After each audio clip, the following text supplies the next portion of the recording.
Gas prices may be inching up, but there is another concern that fuel is going down from leaks in underground storage tanks.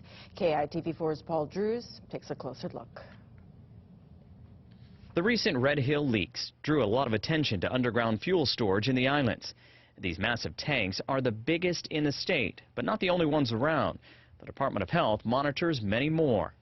We have about 1,000 facilities that store tanks in underground storage facilities, predominantly your service stations. We also have emergency generators for like hospitals, for hotels and stuff like that.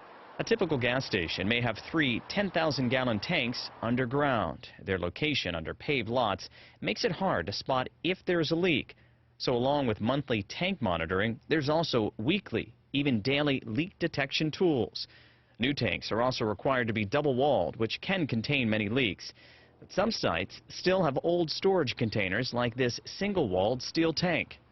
Unfortunately, about a third of our inventory are still some single-wall tanks, mainly fiberglass. We also have old steel tanks, and that's of concern to us because many of these, especially older tanks, aren't designed for new type of fuels we're trying to put in.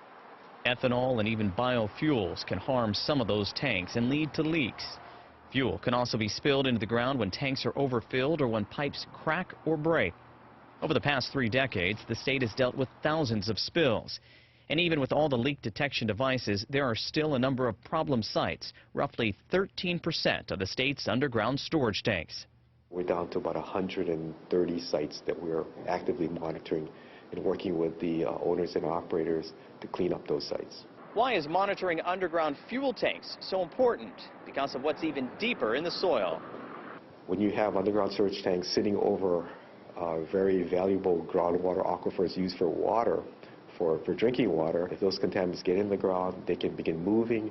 It can migrate to actually drinking water sources getting into our drinking water. The state requires spills near groundwater to be cleaned up, but other leaks may be left alone if they're in certain types of soil, like clay, that can contain the fuel.